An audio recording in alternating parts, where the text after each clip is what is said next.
Okay, should have sound now. Sounds like test, test, test, test, test, test.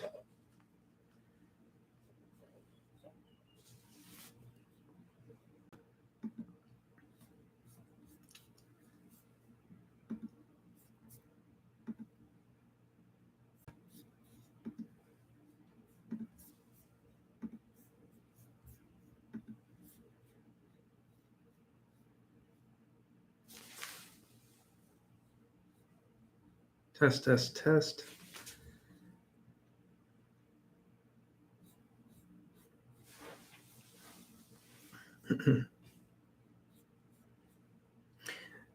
Hey, Lynn, can you hear me now, man? Yeah, I think most of the time I've tried to. Okay, good deal. Good deal. Yeah, I think yeah, there was like a delay in the microphone earlier, and I think for some reason it triggered that, so it cut me off there. So, yeah. So how things over in England? Did you have a good week of training? Hola, mother. Good to see you. Coach watching live from the Netherlands at 11 p.m. Okay, good stuff. Yeah, I envy you. I absolutely love it over there. What's up, Joseph? Good to see you, man. My legs and core are so sore from doing 100 and 200 meters all out. Yeah, yeah, those workouts are no joke. That's for sure. Yeah, when you're running that fast, it's you're activating so many other different muscle groups that you're just not going to do when you're running at slow paces. Plus, trying to run that high intense effort, anaerobic effort, man, definitely will challenge you mentally and physically. That's for sure. That's solid, Lean. You're going to get definitely going to get fitter. Those easy runs are going to feel a lot easier because you're doing that. I bet. I bet. Yeah, I still do the same type, man. 100 and 200 all out. That's still part of my own training right now too. So yeah, it's definitely it is definitely going to test you. So Marian, or what part of the Netherlands are you in? My running coach on the track let's us do like 20 minutes of core and yoga before 200. It's tough. Yeah, yeah. Saw an interview with Ryan Hall. Yeah, Ryan Hall was a beast, man. That ran what 204.58 at Boston. That 209 he ran at the Olympic trials back was 2008. That was insane. I think it was a 208 or 209 on the course in New York City. That was absolutely crazy. I couldn't believe he ran a 209. I think it was a 208 or 209 on that morning, but I never thought he'd be able to crush that second half the way he did. Oh, awesome, Joseph. Great, man. New PR in the 5K, 1936. Felt amazing. How do I keep that every time? That's the question of the day right there. To continue to do that, continue to get faster. Just keep working on the speed. Keep working on the paces that are ahead of what you've already run. That's solid. Outstanding. Congrats. Sam, good to see you back, man. Sorry for all you guys that jumped on earlier. Yeah, there was an issue with the mic. I got this Blue Yeti mic. It's kind of off screen, but great mic. But there was like an echo when I first started, and for whatever reason, when I unplugged it and plugged it back in, the sound went out. So, oh, you're in. Okay, so you're in Europe. Okay, good stuff. Yeah, I was in. I lived in Belgium for 2 years when I was stationed over in near Brussels, and spent a lot of time in the Netherlands. I absolutely loved it. It's still one of my favorite countries in the world. Switzerland and Holland, actually. Love you, of course. Love USA, but that part of the world is just very special. And as far as training, it's absolutely about the best place in the world to train, in my opinion, because you guys got so many flat roads. Great training, great places to do tempos. Hey, Edward, good to see you. Tips on carrying many gels during the marathon. Running Cleveland in a few weeks. Yeah, I know there's some different. There are running brands out there that have. Nike doesn't always have. They usually have the inside pocket on the like the right hand side of the shorts, but maybe sometimes in the back of the shorts as well. If you can get 2 or 3 in your shorts, I would definitely advise that. And then definitely taking the other gel at mile 17 or 18. Usually that's right around where they drop them out at, because most of the time, mile 17 or 18 is right around where athletes, most of us, start running out of glycogen at that point. And so definitely making sure that you take another gel at mile 17 or 18 as well. I'd probably take one at like mile 5, mile 10, 14, 17, and then do the best you can. If they carry, take another one at mile 20 to 21 if they hand them out, or if you get lucky and somebody's out there on the course that's handing those out, take another one. And then also make sure that you drink. Try to take your those aid stations every 5 kilometers, every 3 miles or so, but don't miss that last aid station as well. You know, if you're at like mile 23. Don't say, well, I only got 3 miles to go. I can, I'll just tough it out. I'm good to go. Drink. Make sure you continue to really focus on that all the way up until like the last 2 to 3 miles of the race, because that last kick of electrolytes in gel, if you can get one, will definitely help you guys a ton for sure. Oh, that's great. Houston Rocket just ran 1:14:28. In the half marathon. Do you think I have what it takes to break 10 in the 2 mile? Yes, you definitely.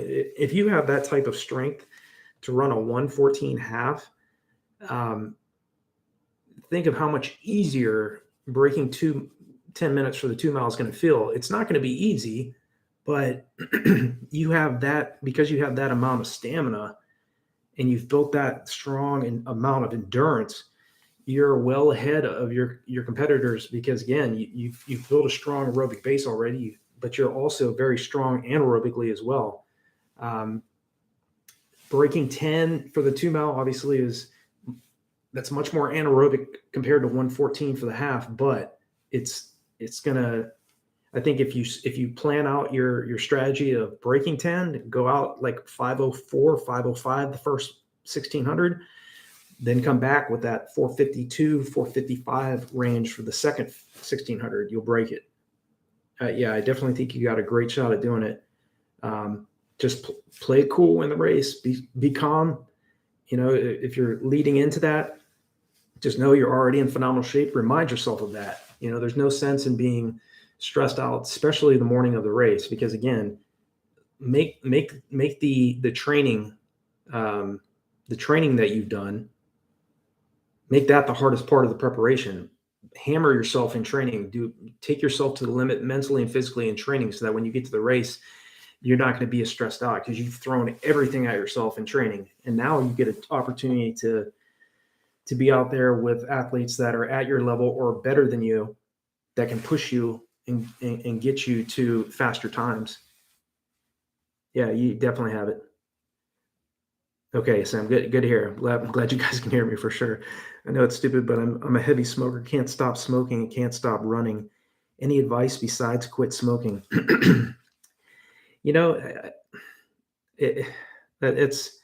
I would love to say that I have an easier answer for that, Sam. I mean, I know that you have the willingness to do it, and that's the first step. You obviously have the drive, motivation. You know, otherwise you wouldn't be asking a question like that. So I think just taking small steps, you know, if you're used to smoking, you know, 2 to 5, I don't know how much you smoke, but 2 to 5 cigarettes a day, try smoking 1 a day or 2 a day, and just slightly and gradually wean yourself off of it. I know it's not going to be easy, much easier, especially for me to say this than for you to actually do it. But take that same motivation and drive you have to get fit and to train, and implement that into this new goal of yours to quit smoking. And you know, it can't stop smoking, can't stop running. Okay, can't stop running. That's not necessarily a bad thing either. But there was a guy that jumped on a consultation call with me last, I think it was on Thursday, Friday last week, and he dropped 50 pounds. He quit smoking. So, I mean, his story was it was inspiring to say the least. And you have that same type of motivation. So just slowly wean yourself off of it, and be patient with yourself, because it's not when you're used to that, you're used to that same habit, that routine. It's hard to get off of that sometimes. So I wish you all the best, Sam. I know you can do it. H-Town Q, I stashed gels in the arm sleeves. That's a slick idea as well. I like that. Never considered that as well. Huh. H-Town Q. Got to give some hundreds to that. I like that. Marianne, Nike Aero Swift running tights. You can carry lots of gels. Okay. All right. Man, you guys got some. All right. I like that too. Yeah. I over the years I've had. Yeah, I usually throw them in my shorts, but now, I mean, there's so many different options, but those two, that's good stuff. Nike Aero Swift running tights. I want to make sure I save that as well, because I will look that up too. It's good stuff. Okay. Have you tested out your new alphas? I did put them on, Lean, and they're ridiculous. They're absolutely ridiculous. They're like pogo sticks. the extremely cushion, very cushioned shoes for sure. And again, everybody's got mixed views of these so-called super shoes. At the end of the day, if the athlete isn't prepared, it doesn't matter what shoe you have on. But that being said, if you prepared mentally, you've prepared physically, you're in great shape, then it's smart to utilize those shoes, because they're going to improve your running economy by about 4 to 5% versus the athletes that aren't wearing them. And no, these super shoes definitely, for the athletes that aren't really crazy about them, they're not a guarantee. There's athletes out there that are, most of them, I'd probably say at least 90% that are running in them. There's probably very few that aren't racing in those shoes that we have today with a lot more technology. But it's not a guarantee. There's still athletes out there that will still get dusted that are wearing these shoes. So again, and I know you all know this, it's far more than just the shoes. But I like them, Lean. I definitely like them. Edward, have you experimented with beetroot supplements and sodium bicarbonate for races? I haven't, Edward. Over the years, it's usually just electrolytes and just making sure I carbo load 7 days leading into my marathons, and making sure, again, plenty of rest, plenty of making sure I'm hydrating well leading into the bigger races, especially the longer races. But I have heard there are a lot of benefits, health benefits for sure, with beetroot supplements and sodium bicarbonate for the races. Marion said, yes, how are the Alpha Fly 3s? I love them. What a shoe. Yeah, I tried them on. They're super lightweight. The heel is kind of high, but again, you look at the when Kelvin Kipton wore his, I was looking at as he was running it, and then the other athletes that are wearing them. There is a lot more cushion for sure than the shoes that I wore. Hold on a second. If you guys haven't seen them, I'll go get them. Give me just a second.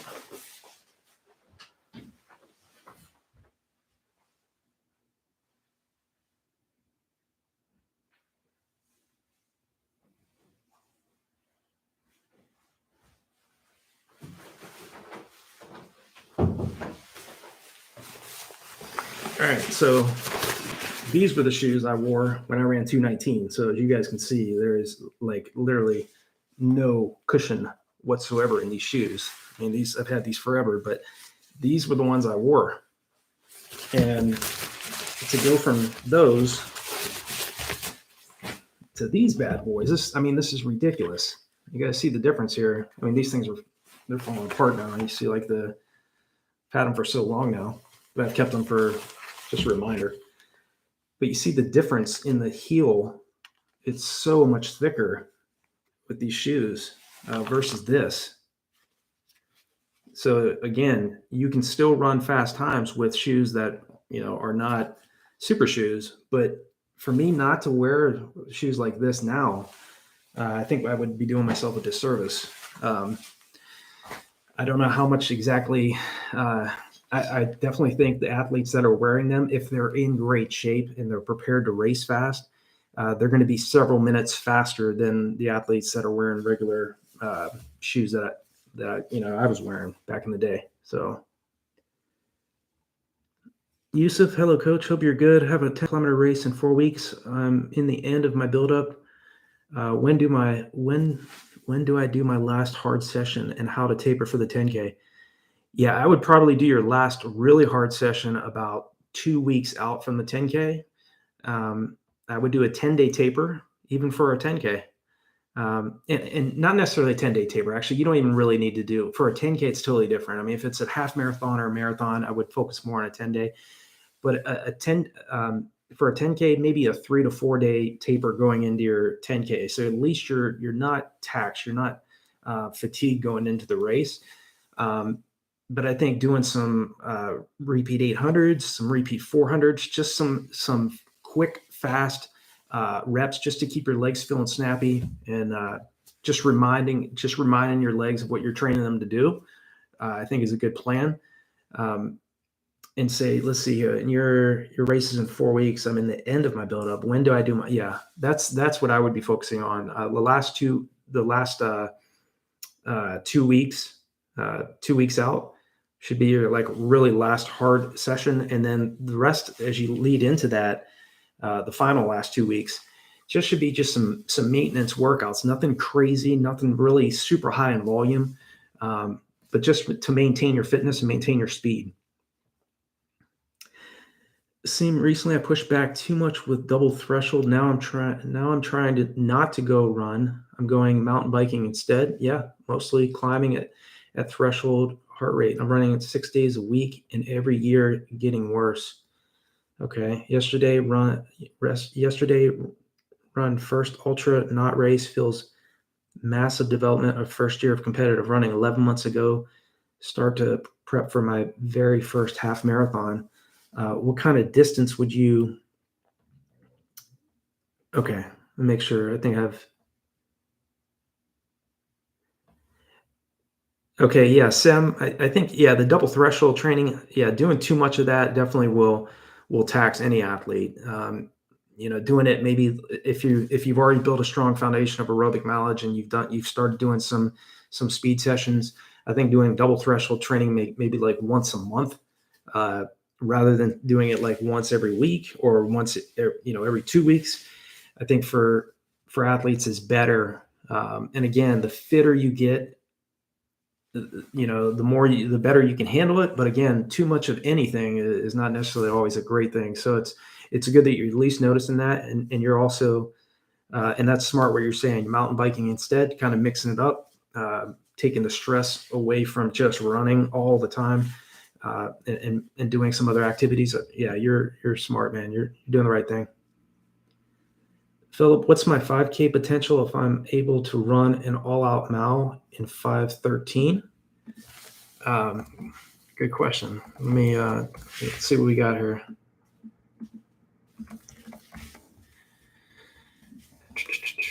Let's see. Your best mile. Best mile is 5:13.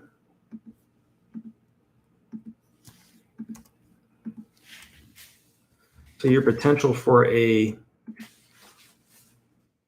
see, 5K potential. Your 5K, that 1 mile time in 5:13 is equivalent to a 17:54 for 5K. And that's per the V.02 calculator. So again, these calculators are just estimates, but I think that it's a generally a good close indication of what you can do. And so, I mean, you're in great shape if you can run a 5:13 mile. So respect to you for having done that already. So getting into 17s for sure. And gradually working down and getting yourself below 17 minutes, but that's kind of gives you an indication. Hope that's helpful. Janice, yesterday ran first ultra marathon not race, feels massive development of first year of competitive running. 11 months ago, started to prep for my very first half marathon. What kind of distance would take to long to long, slow runs for preparing for the marathon. Actually, I just touched on this topic for a video next week, but I think the key thing when you're preparing for the marathons first is just to be very gradual with your buildup. I mean, in your case, you're doing, in respect to you for doing ultras, I mean, that's, and you started 11 months ago for your first half.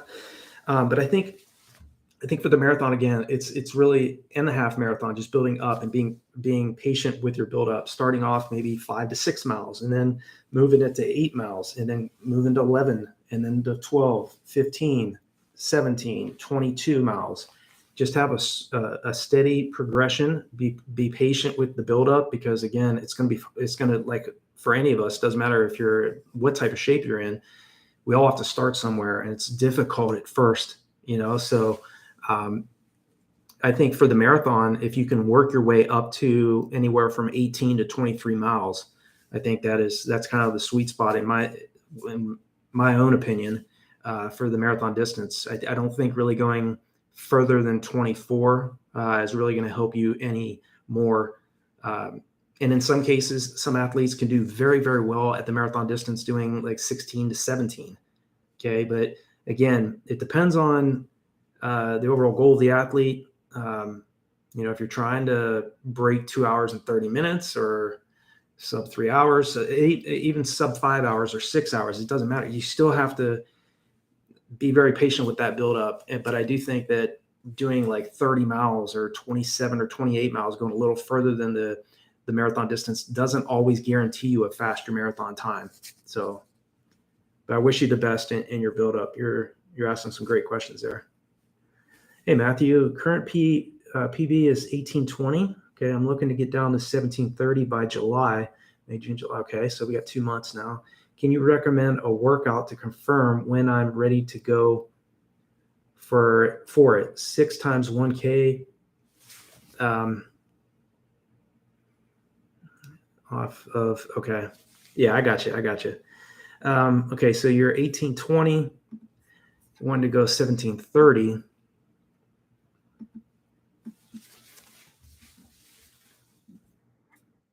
So let's see. Yeah, 6 times 1K, and you're currently at 1820. Yeah, 1730. If you're trying to run 1730, that's 538 mile pace, 330K pace. So 6 1K reps, I'd say anywhere from 320 to 323, right around there. And again, you're not going to do that. Well, already you're already in great shape now. So 1820, you got 2 months. Yeah, I would be working anywhere from 322 to 326, 327 range for those 3Ks, with a 2-minute recovery in between each one of the Ks. Actually, 90 seconds to 2 minutes. The key thing is to get faster and lessen the recovery. Okay, the faster the reps, you're going to have more recovery. The slower the reps, you're going to have less recovery. That's the way it should be. But as you get fitter, you want to work toward, getting faster, making sure the reps are quicker, but lessening the rest. Again, taxing the system, stressing the energy systems of the body properly, and making sure that you're recovering from those reps or the workouts you're doing. And congrats on running 1820. That's not an easy time to run. So very well done. And you definitely have a 1730 in you. Thanks, Lean. Thanks for the support, man. I appreciate you, man. What do you think of the 80-20 rule as opposed to doing more steady zone 3-4 runs? 80% zone 2 seems too slow to really stress. Yeah, it's tough because I don't think that for some athletes, they do very well with the 80-20. And in my background and my own opinion, and based on some of the advice I've received from some world-class coaches myself, that I was very fortunate to work with, they focus more on faster and also more faster volume, but also focus a lot on jogging and really focusing on recovery. So I think, again, it's individual for each athlete, but yeah, too much slow running is just going to make you a superior long, slow distance runner. But again, for some athletes, if you're just doing volume and you're not doing a lot of speed work, there's some athletes that can really get some legitimate results and really just drop some phenomenal times just on volume. Okay. And they've done just steady zone 2 training for several months, and they've been very consistent with their training. No hiccups along the way. So, but yeah, I think the faster you're trying to race, in your case, getting down under 16 minutes, run 15s, you do have to focus a little bit, more of that weekly training on the anaerobic side of the house, and still building the endurance and still running slow, but just going more toward maybe like 70-30 or 60-40, and just seeing how it plays out. But again, 80-20 doesn't always work for everyone, but it does work for a lot of athletes. Hey, Dan, good to see you. If my natural weight is 165, will I get faster at 150? What are the pros and cons of losing weight? Yeah, but as long as you're losing fat, you're not and you're gaining muscle,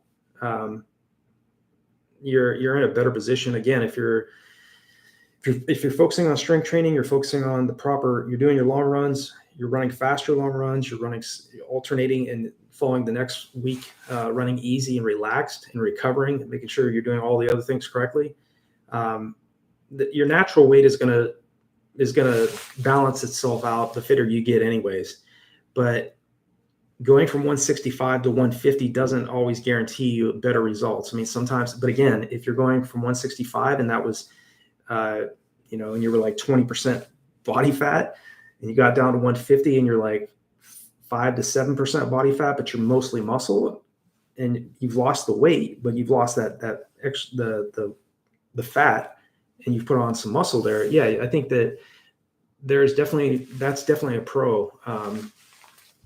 In terms of losing weight, any unnecessary weight that you have to carry when you're trying to run for very fast paces, the more fit you're going to be, the more confident you're going to be, and the more economical you're going to be, the more efficient you're going to be when you're racing.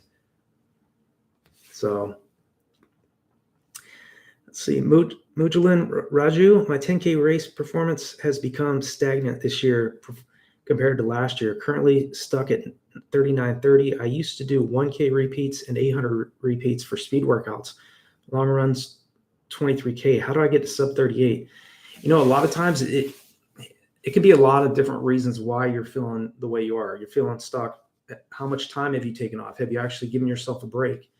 A lot of times it's a nutrition aspect. It could be, you're dehydrated. It could be most of the time it's just, sometimes we just need to get away from the sport and take some downtime and relax. If you're training for too long and your training block is, maybe you've been training nonstop for a year, there's some athletes out there that over racing and doing too much really stresses the systems. You definitely have the capability to run under 38 minutes. You've run 39:30. Your long runs are obviously very solid, 23K. You're doing over double the distance of your race distance. So I think that you're definitely on the right path with what you're doing. I think it's just now, it could just be you need some time away. You might need a week or two away from running and enjoy that downtime. I mean, when I take time away, I don't have any issue, from when I first started running in high school all the way up to really now. I mean, if I take some time away, I always know fortunately, if there's another day, then I have another opportunity. So, but based on what you've told me here, it looks like you're on the right path. It's just, I think if you're feeling stuck, sometimes too, it can be, I always mention this to runners because I never knew anything about it when I was high school or in college. It's very easy to run low on ferritin. Okay. We lose iron through sweat. Okay. And a lot of times you can run low on ferritin, which is a component of iron. And if you do run low on it, your body's ability to transport oxygen is limited. And so definitely consider the only way to really test that. I mean, you can get a blood test and ask the nurse or the physician to test your ferritin levels in your blood. I'd also recommend vitamin D and just to see where it's at. A normal level, optimal levels for ferritin is 30 to 300 nanograms. So the key thing is not to fall below 30 nanograms. Okay, so if you're feeling like you're in a rut and you're feeling like chronic fatigue, and this goes for any of you that are on the stream, consider that. Other options, of course, is just to make sure that you're eating plenty of foods that are high in iron, and just keep an eye on that. Again, stay hydrated, get plenty of electrolytes, but also make sure that there's protein drinks out there and getting enough protein and iron in your diet as well. But that's and again, continuing to practice getting under 38 minutes. It's not going to be a walk in the park. It's not going to be easy for sure. And I know you know that, but the fact that you've already come close, you're at 39:30, it proves that you have the capability to do it. Matthew, any advice on hydrating enough pre-race marathon, but not so much that a toilet break is needed during race? I would always seem to go overboard on drinking fluids and need a mid-race pit stop. Yeah. I always say, in terms of drinking, practice your hydration in training. Always practice, like I always, every 3 miles on my long run routes, I always drop water bottles out and drink and practice that to get a better idea of how much fluid your stomach can actually take, not only in the race, but prior to the race. Drink a little bit the morning of your long run and see how you're feeling in that respect. Eat your breakfast 3 hours before, sometimes even 4 hours before the start of the race. I think if you eat your breakfast, an hour or two before the race, you're going to have some problems. So I think planning in advance, giving yourself plenty of time to get rid of that will help you. But in terms of your drinking, though, some athletes will have like a cup of coffee, like about an hour and a half, usually, and I usually do too, or about 2 hours before the start of the race. Might be just like a half a cup, just something to perk you up a little bit, and maybe a little bit of protein drink, electrolytes. But I don't think don't drink too much, because again, you don't want to drink too much prior to the start. And like you said, have to have a pit stop. Okay. It's definitely not a good feeling to have to, especially when you're in great shape, and then ruin your finish time because you had to jump in a porta john. I've had that happen. It's yeah. So don't know if that answers your question, but I think that, again, it goes back to pre-planning, making sure that you're really paying attention to your hydration in training, so that when you get to the race, you will have done it. It's become automatic, and you have a better idea of how much your stomach can handle. Janice, vape and running helped me stop smoking, and where I smoked for many years. Nice work, Janice. That's awesome. That's great. Yeah, it definitely can be done. I know it's just like any habit. Yeah, it definitely takes time and commitment. And for you and Sam, the other athlete, yeah, congrats to both of you for going after it. And in your case, actually finishing and stopping smoking, that's awesome. I know Sam will as well. Edward, I've heard of a couple people using safety pins to pin them on shorts. Don't like using pinning the gels on the shorts. Yeah, that's kind of, my running belt will fit. Yeah, about half.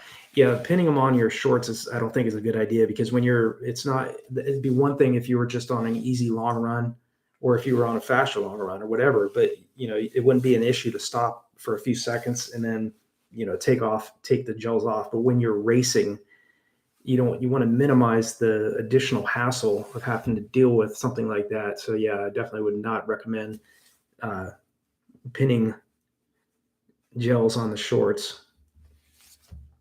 Joseph, what are your go-to shoes for running? I'm hooked on Gel Nimbus 26. Might be open to a new brand. Give me just 1 second. I'll share with you guys the shoes I train in. Show you those. I'll be right back.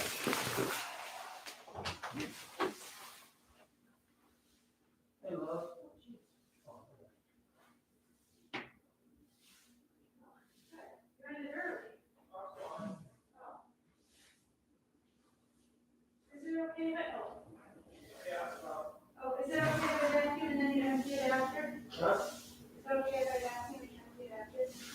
Yeah, I'm still on the screen, but yeah. Yeah, that's what I mean, like when you're down. Yeah.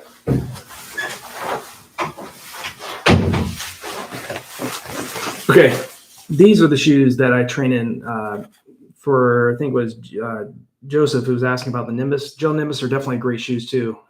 The Brooks Ghost are also great, but these are the Nike Tempo Percent, Next Percent. Again, I've used these shoes probably the past, I don't know, three years or so.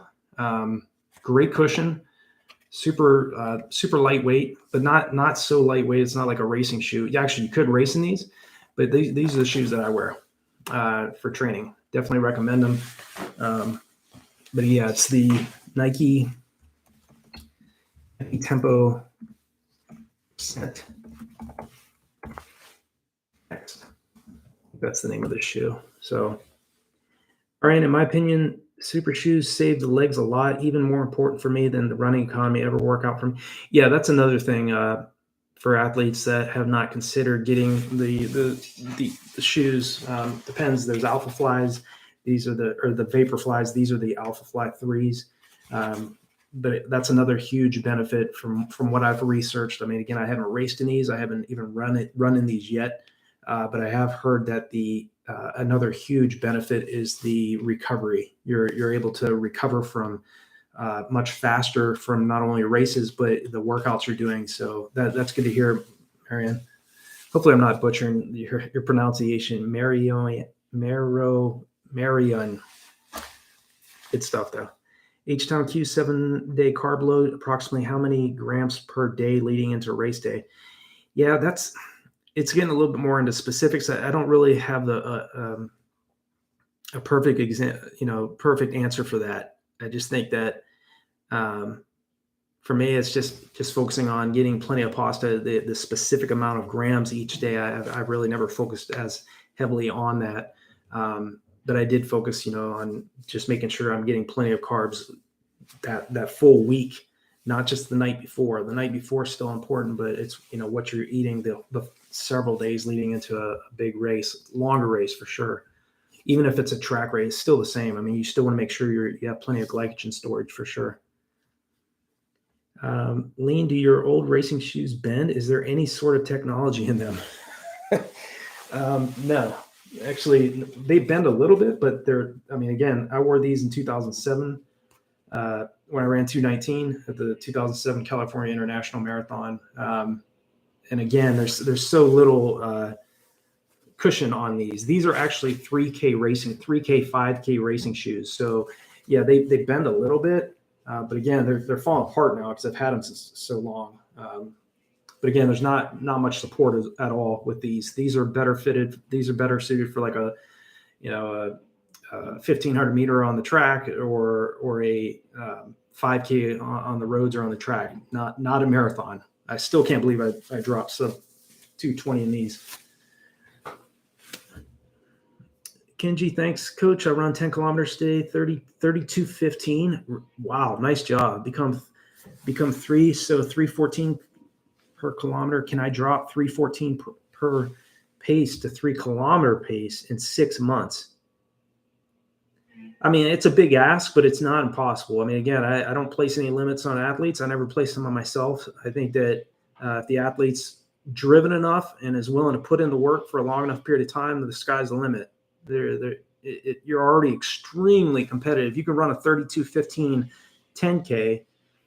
And you're able to hold that type of K pace. Yes. So your conditions have to be right.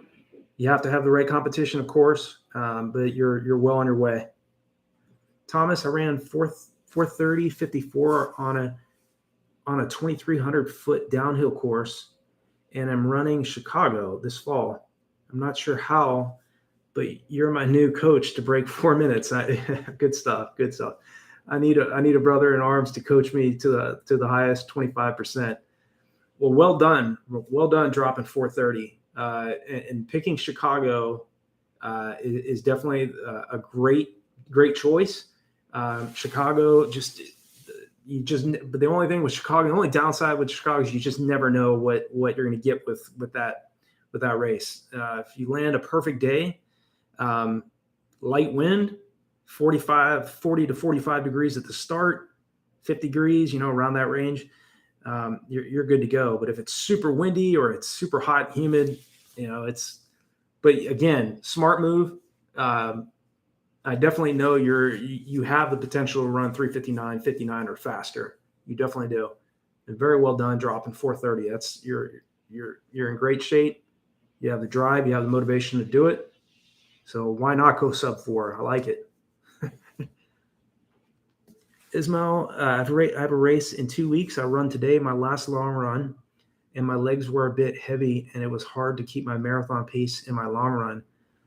What do you suggest to do in my taper to recover quickly? I've raced in 2 weeks. I run today, my last long run. My legs were a bit heavy. How far was your long run? I think really, if you felt kind of flat today, I would take the next 48 hours and jog. No, just relax on those long runs, or relax on the next 2 days.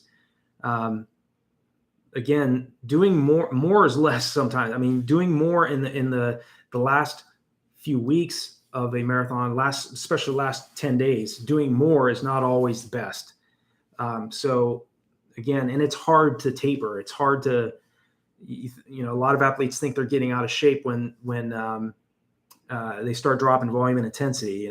You're not getting out of shape. You're in phenomenal condition right now. But I think right now, if you felt kind of flat today, hydrate very well. Make sure you continue to carb load. Get some good food in you. Make sure you're paying attention to your sleep. Don't overthink the process. You're already in phenomenal shape. You're ready to run this race. But in terms of your tapering, that's what I would do. I would focus mainly on hydrating well. The next 2 days, take it easy. Just get out, get some light jogging in. Maybe do some last minute after the 2 days of recovery. Do some track sessions, some light track sessions, and then just maintenance mileage at this point. Ishmael, you're ready. You're already in great shape and you're ready to do it. But I would just really focus on your recovery now. Philip, since I started fall running, Northern English hill running, my flat 5K time is reduced significantly. Is there any risk in doing too much hill work? I have a flat marathon in October. I don't think there's there are risks to everything, man, but they're running too much hill work and not recovering enough, not giving, you can keep pushing the body hard anaerobically, but there is a point of diminished return.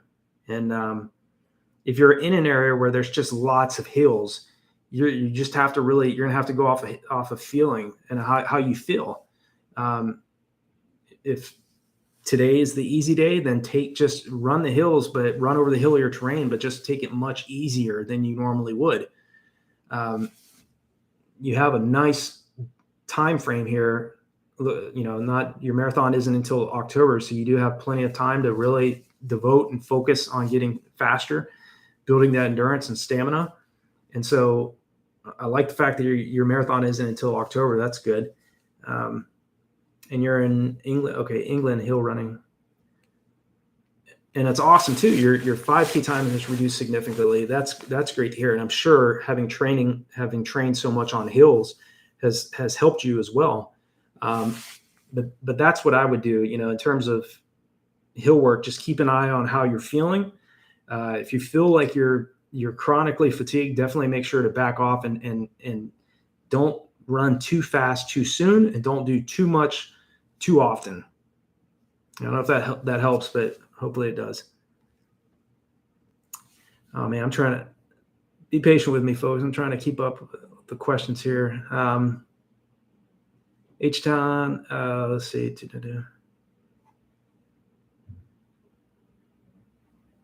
Yeah, Lean, if I didn't thank you again, man. Thanks again for the support, for the super chat. I appreciate it. Rogue, I have a sub 3 attempt in 5 weeks. This past weekend, I did a 20 mile workout with 17 continuous miles at 6:10 average mile pace, done on a treadmill, 1% to 2% incline. You think I'm in a solid place? Yes, I think you're in a solid place for sure. You're trying to break 3. Yeah, 17 miles at 6:10 mile pace, and you were at a 1 to 2% incline. Yeah, I definitely think you're gonna. I think you have a very good shot at breaking 3 hours.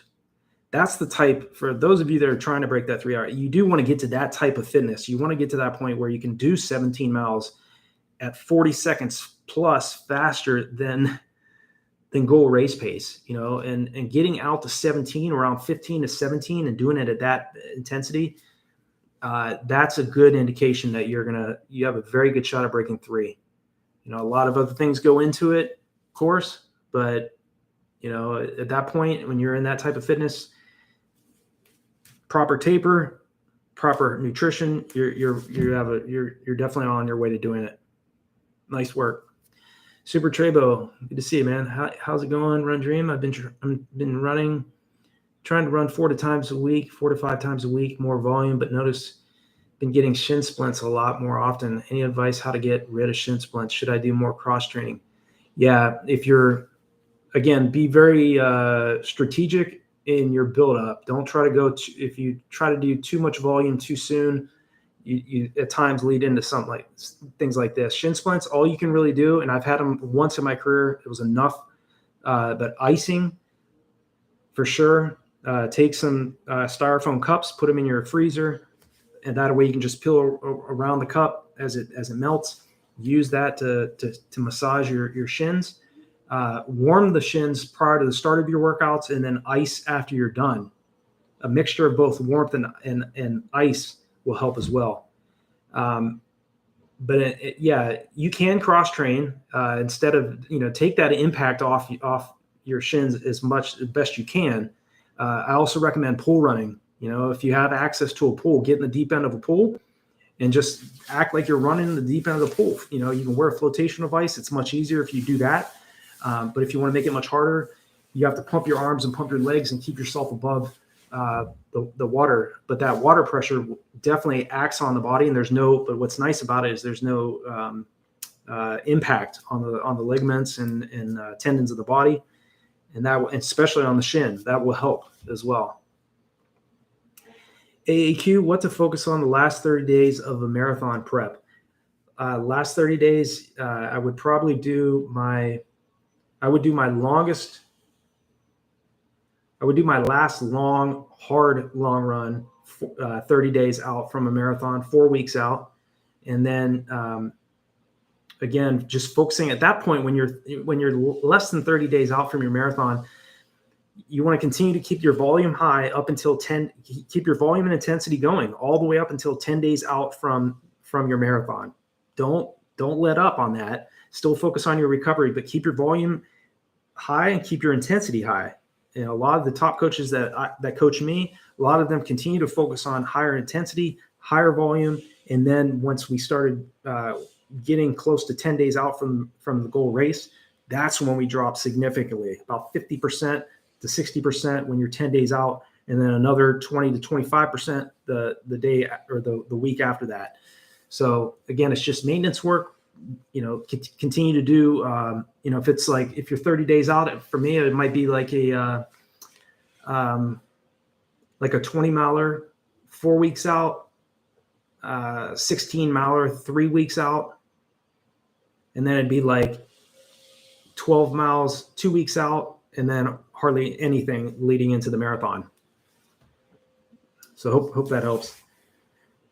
Gillen, my half last weekend was 140 super hilly course. How likely can I do a 3:30 marathon flat course? Also, recommendations for running in the summer humidity. Summer humidity, just make sure you're hydrating well before, during, and after your workouts. A lot of times I know it's not convenient, but they have those water bottles that kind of attach to your hand.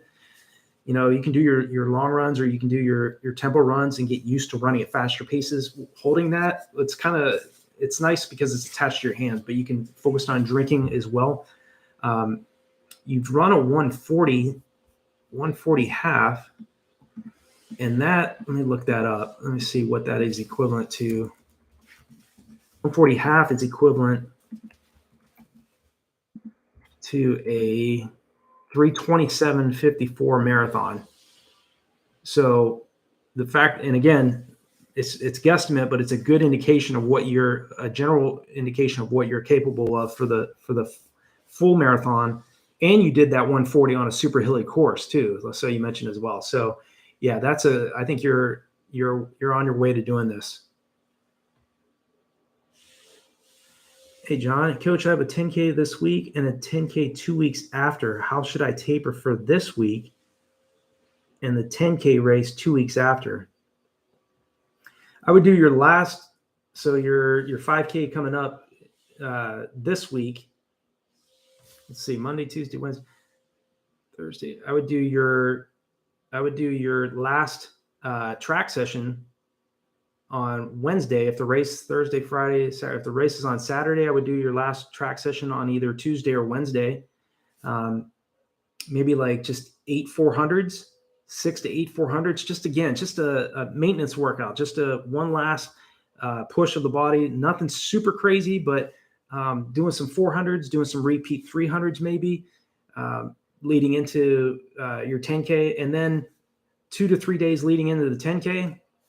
Easy jogging, maybe doing some 3 to 5 50-meter strides the day before the race, or 2 days before your 10K. That's what I would suggest. And you got a 10K race 2 weeks after. Yeah, you'll get a huge physiological boost from the 10K this week. So that's a nice thing. But after the 10K this week, I would take 2 days, jog for 2 days, 48 hours. No super fast workouts, anything like that. Even up until 3 days of just easy jogging after that 10K race, so that you ensure that you recover from it. And then do, again, some light maintenance workouts. It might be like 2 or 3 1Ks on the track, or maybe some repeat 600s, repeat 200s, leading into the following 2 weeks, the 10K in 2 weeks from now or 3 weeks from now. Edward, my speed work. Let me see here. Let me see. Hagos. Thanks, Hagos. Thanks for the support, man. I appreciate it, man. Give you guys definitely some hundreds for that. I appreciate the support. Let me see here. Edward, my speed work pace got much faster, but my easy zone 2 pace got much slower. I think it's due to higher volume. Is this normal? Yeah, I mean, sometimes it is a byproduct of the higher volume. But sometimes you'll do your speed work. You'll feel much weaker after you do the workout. But of course, during the workout, you feel great. But then the zone 2 pace is much slower after you do the workout. And it's not always that case. Sometimes if I do a track session, I notice that my easy runs are much faster some weeks or some days after doing a hard track session or a hard road session. But there's other days I feel exactly like that as well. So I think sometimes it can be a combination of higher volume as well, and just not enough recovery. But definitely several weeks from now, you doing the speed work, everything's going to get easier, which is great about how the body adapts. So, and Mel, what about doing bread and butter workouts repeatedly during a 10K buildup versus varying the workouts from week to week? Intensity remaining the same, doing mile repeats versus okay. Yeah, I mean, Emil, it definitely works for that type of philosophy and mindset. Works great for a lot of athletes. I think that, again, just sticking to your plan strategy and not really deviating too far from that, especially if it's working for you. Karthik, thank you for doing this. My pleasure. How common is for runners to carry niggles? When do you typically get the help?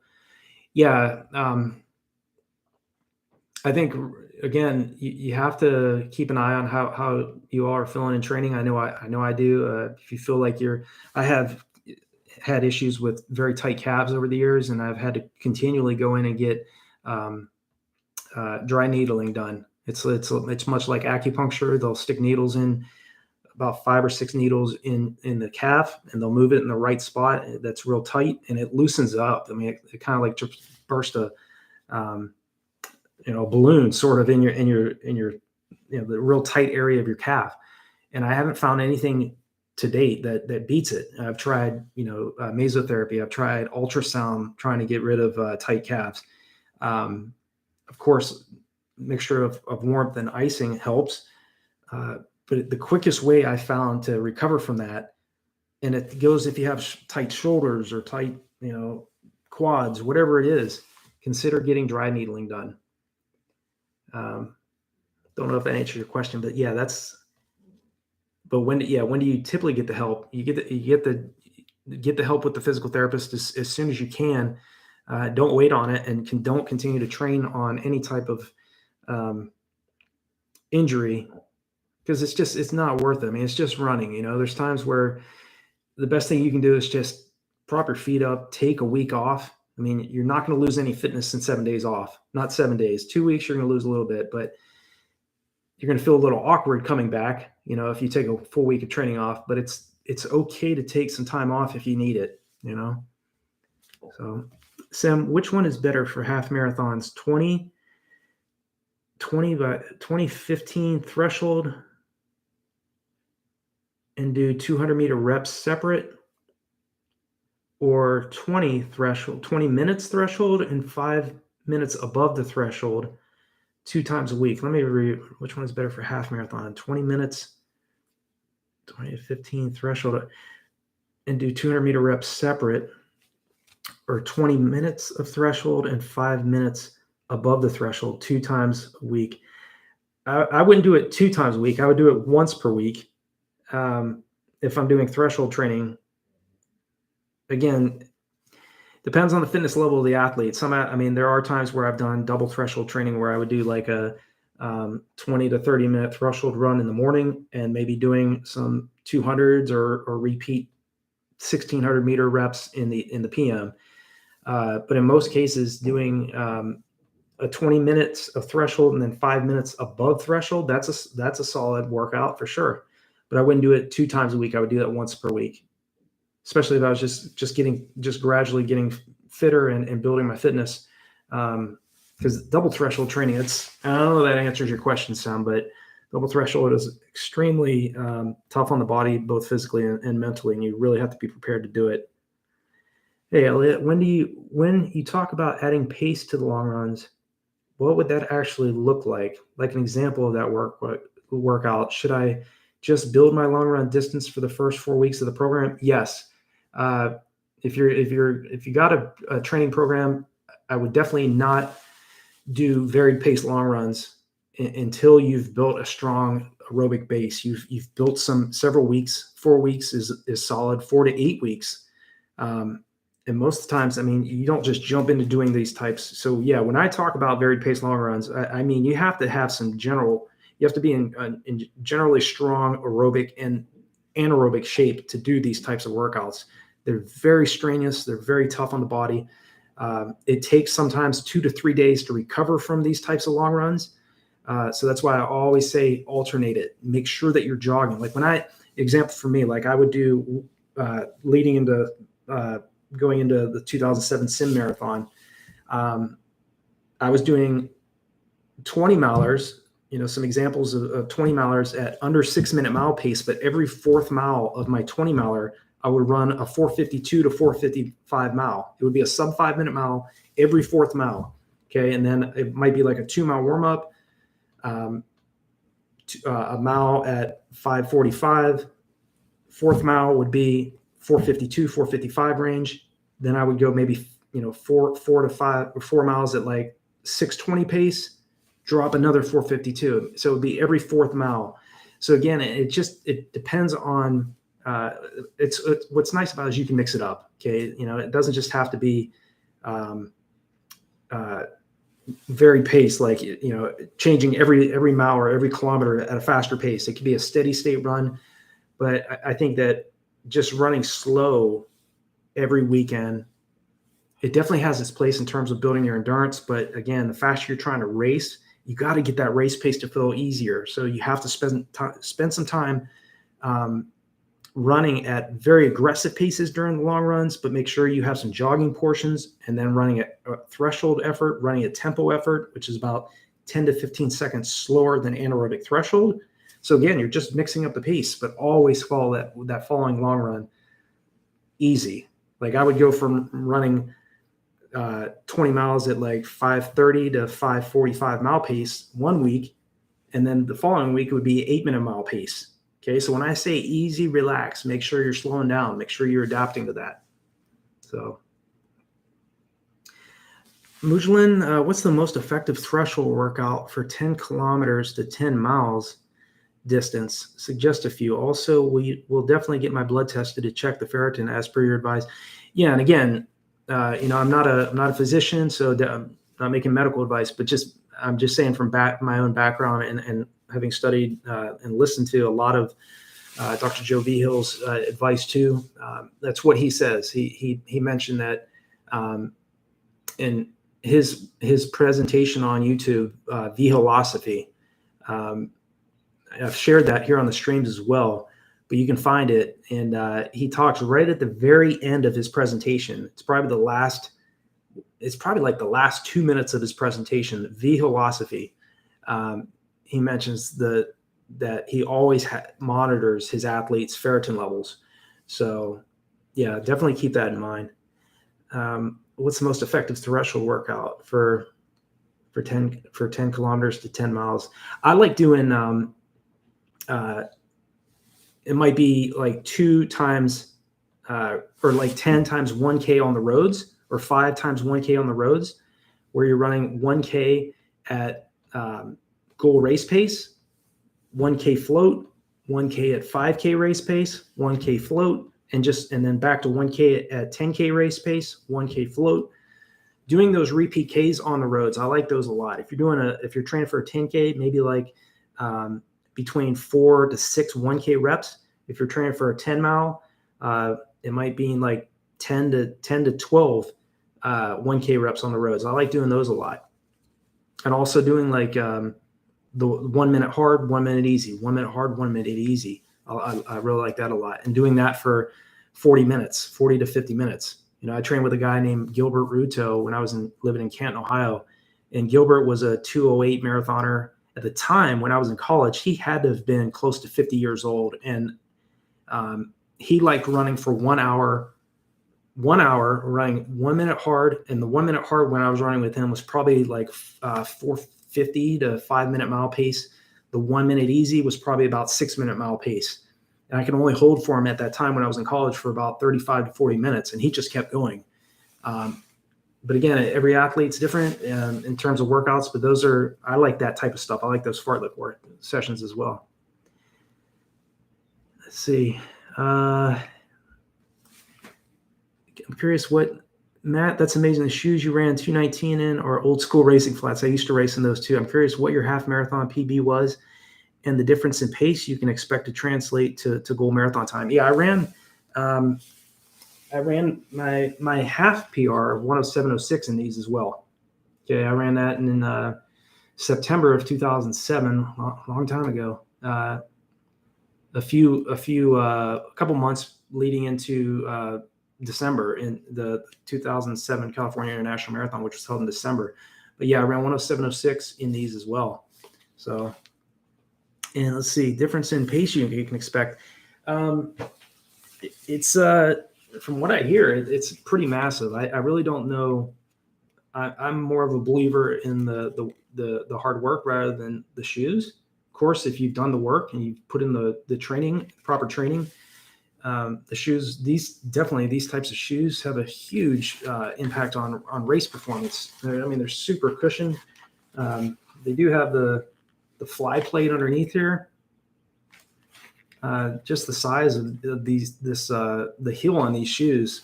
I would think it probably would help if you're running in these types of shoes versus the ones I was wearing, probably 5 minutes faster, I'd guess. 5 to 6. It's hard to tell at this point. If I was wearing these in 2007, maybe 214, 213, maybe. It's hard to know at this point. Hey, Pedal Knife, running Colfax Marathon here in Denver, shooting for sub 3:30. Been keeping motivating, watching your videos. Thanks for your content. Thanks for your support. Appreciate it. Good luck to you. Yeah, it's a great marathon. Colfax, I mean, you're at high altitude. You're in Denver. You know, I lived in Colorado Springs for my wife and I for about 7 years, and yeah, it's tough. But one thing, what's nice about Colfax is it's just, I mean, it's flat for the most part, straight on that main road. You're going to have great competition, and just pay attention to your energy expenditure in the race. Don't try to do too much too soon in the race. Run a negative split, and you'll get that sub 3:30.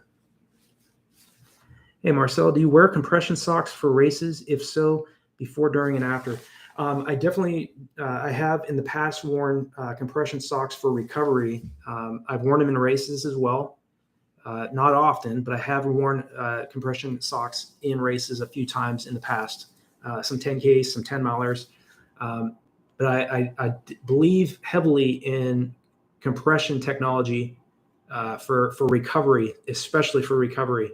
I have also, I've mentioned it in other streams as well as on RunDreamAchieve, but the Fit King compression device is something else. And again, you guys probably already know about this, but Fit King compression, that is another device you can get on Amazon.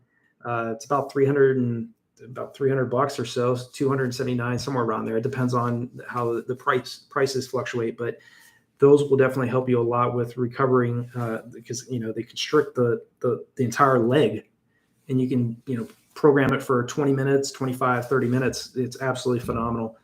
But so are those compression socks, compression sleeves for your calves if your calves are getting tight. Yeah. Hey, Lee Code, I've recently run a 32:45 for a 10K. Well done, Lee. I would like to target sub 32 minutes by October. The key sessions I'm focusing on are 20 to 25 400s with 30 seconds rest. Lee, you got the mindset of Jakob Ingebrigtsen. I like that. 20 to 25 400s with 30 seconds rest. I like that. 310, 312 pace and 10 1K reps with 60 seconds rest. 310 to 312 pace. Any other suggestions? Do you think time frame is achievable? Yeah, I definitely think that the time frame is achievable. Those are some 20 to 25 400s with 30 seconds rest. Very demanding, but I think that those are the types of workouts that are going to help you get sub 32 for sure. That's the types of workouts you need to be doing. Hill training, doing some hill repetitions as well. 50, anywhere from 50 meters to 200 meter hills, sprinting all out on the way up, walking or jogging on the way down.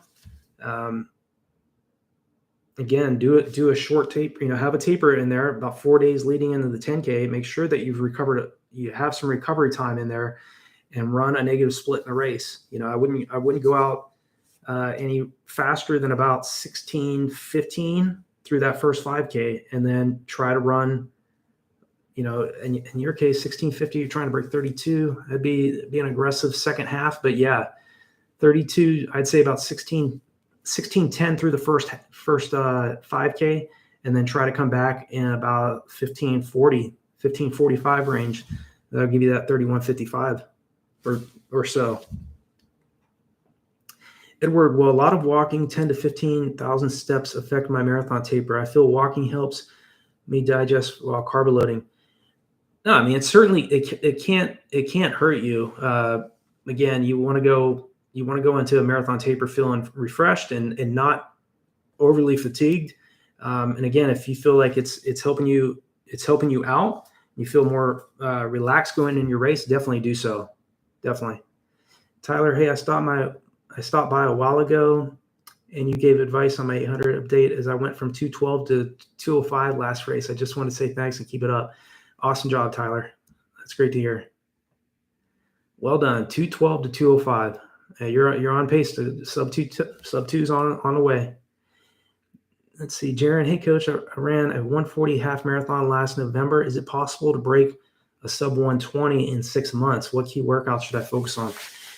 Yeah, I mean, anything's possible. I mean, I'm not going to put a limit on what you can do. And I think that going from 140 to sub 120 in 6 months, that's a big jump in 24 weeks. But I definitely see you getting to 119.59. The key thing, I mean, if it was me, if I'm at 140 right now, I would focus on, in 6 months, focus on breaking 130 and then see where you go at that point. You know, go break 130 now in the next 6 months, then take the following 6 months and aim for that to break 120. You know, I just think it'll take a little bit less pressure off of you. And I think for you, even in training, and you may be able to do it. You may still be able to go out and break 120 in 6 months. Okay, I'm not saying you can't. I just think that how much easier is the training going to feel for you if you're aiming at 130 for the next 6 months and focus on that. And if you're running at faster paces in training, then adjust from there and say, okay, this 129 pace is not really taxing me out. I don't really feel extremely fatigued. Then I'm gonna change my plan from breaking 130 and then move it to sub 120.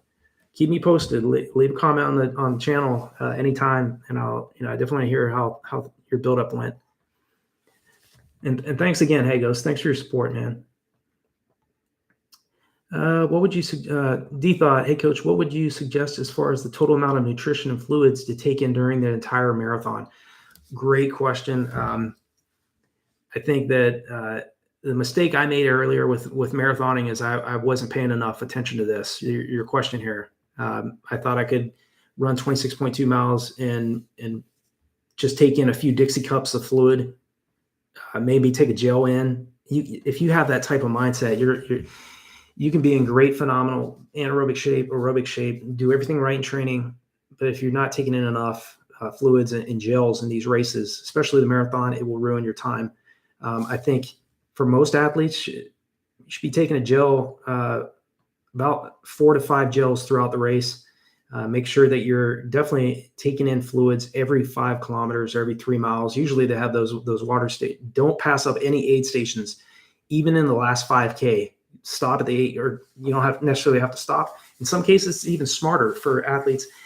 It'd be better to stop for 5 to 10 seconds to grab some Dixie cups, drink them down, and then get going again, than to pass the aid stations, not taking any fluid, just because you want to keep running. Okay. I get it that you want to keep racing and stay in control and not lose your momentum. But if you neglect that, a few seconds lost, stopping briefly, very briefly to take down some Dixie cups rather than just fly by and grab one and the majority of the fluid spills out. It's a smarter move to do that, I think, than stop for a few seconds, maybe just 3 or 4 seconds, just enough to fill up your stomach, and continue to do that throughout the race.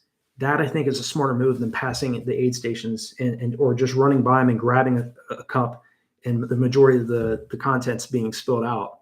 So that's kind of my take on it, D-Thought. I hope that helps. Kenji, is time trials good to do as a 10K run? Yeah, I mean, it depends on the event you're aiming for. I mean, again, this is just all my opinion. It's just take it for a grain of salt. But if you're training for like a marathon or a 10 miler or a half marathon, I think a time trial, a 10K time trial, if you don't want to jump in a race, is good. Just to see where you're at. And again, just to give you an idea of your general fitness. So yeah, I think it's a good idea. But not before you've built a foundation first. Don't start doing time trials 3 weeks into a build up. That's not smart. But maybe like midway through, yes. Let's see, where are we? Hour and 13 minutes. Stainable Nelson, like the name. Shooting for 120 half the first week of June. 2 weeks prior, there is a local 5K I would like to race. Is that all right instead of the scheduled workout? Yeah, that's fine. 5K is 2 weeks out. That you're okay. If you were doing like a 10 miler, I'd say I wouldn't do a 10-mile race 2 weeks out. But a 5K, you're okay. Yes. Sim, by the way, coach, I'm a slow runner. When you say distance, for example, 5 times 1K, can I set it? Yes. Yeah. 5 minutes or 5 times 1 minute, 1 minute hard, 1 minute easy, 1 minute hard, 1 minute easy, and repeat that 5 times. Yeah. Let's see. Super Trabo. Hey, Ron, what are your thoughts on creatine and running? I've heard mixed opinions. Do you think creatine can help runners? And no, I've heard it. No, I've heard it helps recovery and ATP for runs. Yeah, it does. Creatine definitely does play a part in supporting recovery and ATP for runners as well. I haven't used it a ton over the years, but I think in terms of any type of, as long as it's within ethical, procedures, you're not doing anything outside of the confines of proper racing and proper training, performance enhancing drugs, anything like that. I don't believe in that. I just think that at the end of the day, do the very best you can with what your creator, if you're a believer, gave you. And but yeah, definitely, it's definitely there's plenty of evidence, plenty of research that's been done that creatine does support performance for sure. Lousy. What is a better bang for the buck for a half marathon? Tempo runs or threshold? I know that race would go from just under tempo heart rate up to threshold, but what is more important? Doing a combination of both is important, I think, because tempo runs, you're running around 10 to 15 seconds slower than threshold effort. So you can run further and with a little bit less strain on the body doing tempo runs versus threshold runs, which is slightly, it's a little bit more aggressive than tempo runs. But if you're doing a mixture of both of those, I think those are important for the half marathon. But again, just being gradual in your build up, because it's hard doing tempo runs and it's hard doing threshold efforts. So it's just being patient with yourself and allowing yourself time to recover. It's so hard to, especially when you're not in great anaerobic shape and you're just starting these types of efforts. It takes some time to get used to the point where you can run for 2 to 3 miles at tempo effort. Maybe you have to run a portion and you have to stop and walk for a few minutes. Everybody's got to start somewhere, but a mixture of both is solid. Pre-race superstitions. I don't have any, Edward, in terms of pre-race superstitions. I just think that at the end of the day, if I've done everything I can ask out of myself in training, I think that once you start placing limits on yourself and you start overthinking and overanalyzing, it can be detrimental. Just trust the training, trust in your coach, trust in the training plan, do the best you can to hit the workouts. Make sure that you pre-plan in terms of your location. If you have a great race, plan it out months in advance. Get all the equipment that you need. Have that out of the way, and I think you'll set yourself up for success. But I don't have any superstitions now. Yeah, no problem, D-Thought. I appreciate you, man. Peter, my PR is 27:04 for 5 miles. Very strong, Peter. Looking to get close to 31 minutes and 10K, okay? 25 minutes and 25 minutes and 8 kilometers in about 6 months. Which of your training plans would you suggest from your website? Your current PR is 27.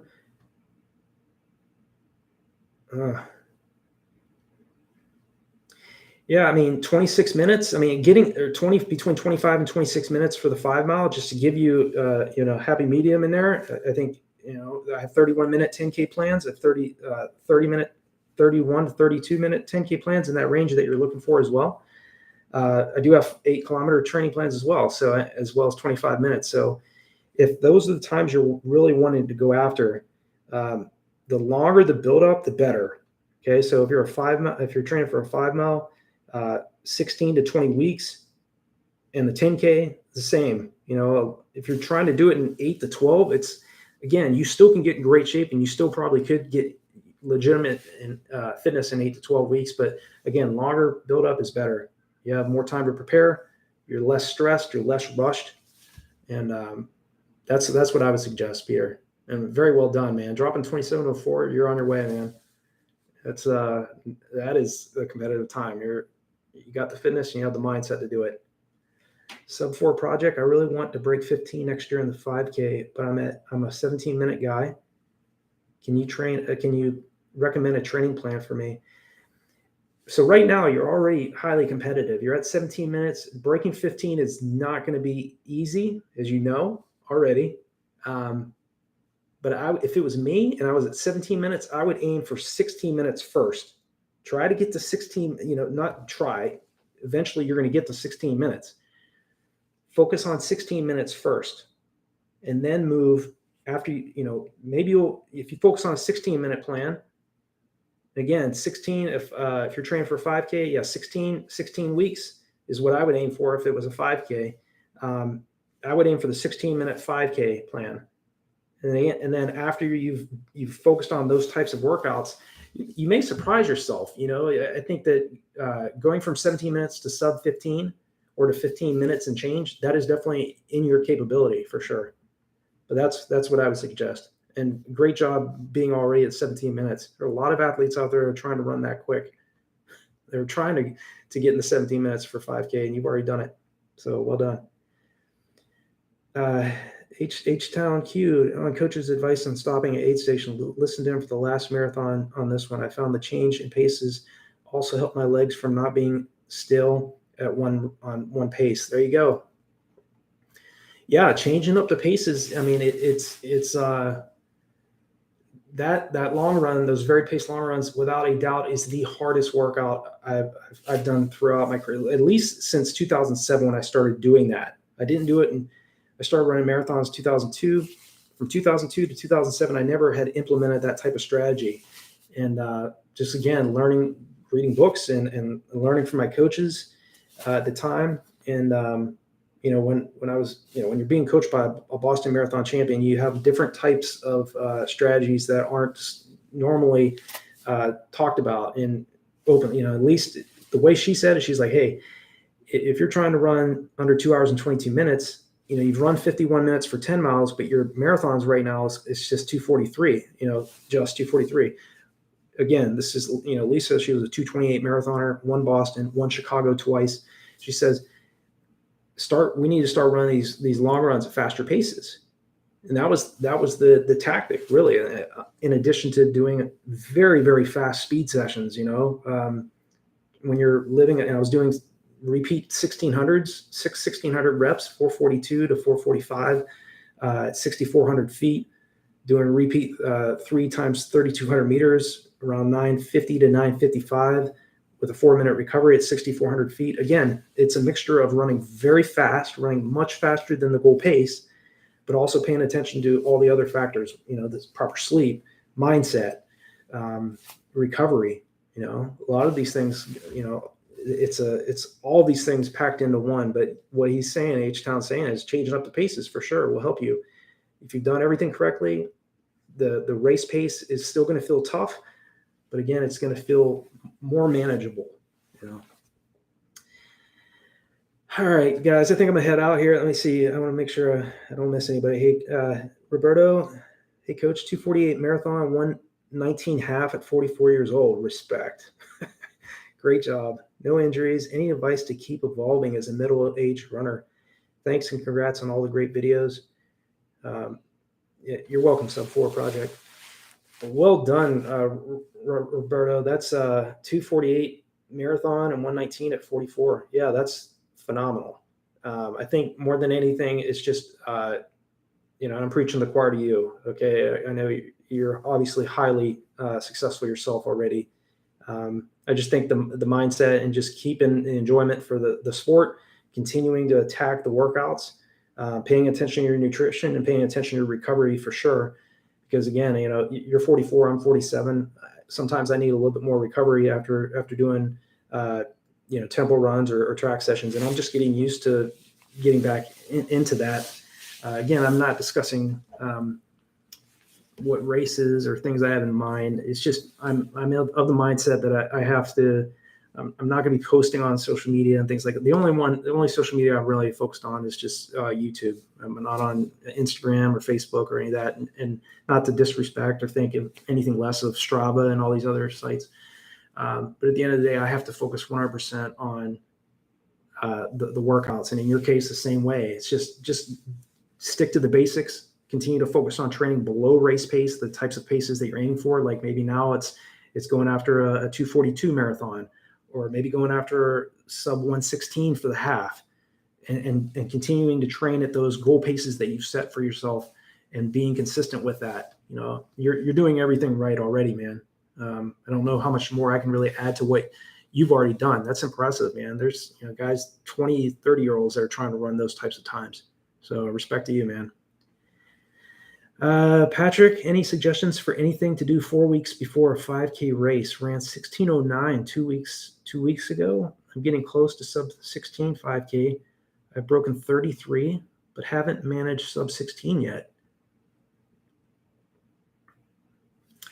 Yeah, I think you've run 33 minutes for 10K. Yeah, it's impressive. Great efforts already, Patrick. I think right now it's, you're trying to get under sub 16 for 5K. I don't think there's drastically anything different that you need to be doing. I think continuing, if you want to get under 16, continue to train, do some 1600s, maybe 3 to 4 1600 meter reps at 10 seconds faster or 10 seconds faster than sub 16 5K race pace. So get accustomed to running under that goal race pace, with 3 minutes of recovery in between each one of the reps, doing some 200 to 300s down at like 1450 to 15 flat 5K pace, continuing to do your tempo runs and build those long runs out. Get your long run out to around 8 to 10 miles, 12 miles. Think of how much easier your 5K is going to feel by branching that long run out that far, So great job in having done what you've already done, and definitely keep me posted on your progress, because you're going to run well below 16 minutes. If you have the capacity to break, you've already broken 33 for 10K, and you've already dropped to 16:09.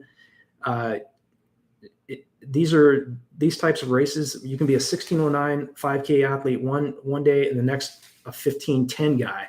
Okay, for example, my nephew, his teammate, went into, this was just a few weeks ago, his PR for the 5K was 16:30. He ran a 15:21 in the race. So again, it's just an example, but right now you're a 16:09 guy. 4 weeks from now, you could be a 15:20 guy or a 15:30 guy. So it's just keep doing what you're doing. You have the mindset. You're in great fitness right now. Continue to work on your speed. Continue to stay consistent with your volume. Jog on those recovery days. Don't run too fast. If you're running a group, back off. Let the group take off on those recovery days. Run with the group on those faster tempo runs or on the track sessions, or if you're training in a group. But sometimes you have to have that discipline to slow down and back off when the time's right. So, all right, guys, appreciate your questions. I'm going to head out here. Hope you guys all have a great evening. Thank you so much for jumping on the live stream. Give you guys some hundreds. Appreciate all the great questions. And again, this is just my viewpoints. I don't know how if it'll help all of you. Again, there's so many, as you all know, there's so many different viewpoints of training and coaching and mindset and things you should be doing in training. But again, it's I always think of what are you doing the hours after the track sessions, after the road sessions, that really will pay the highest dividends in the end. Your benefits of the hard training we do comes in the rest cycle, not during the workout. During the workout, you're going to get weaker after the workout, but it's those 48 hours after you're done. Then it's going to bounce up. You're going to super compensate. You're going to become even stronger. So, all right, guys, have a great evening, and I'll talk to you all on the stream next Saturday or next Sunday, 5 p.m. So thanks again for jumping on.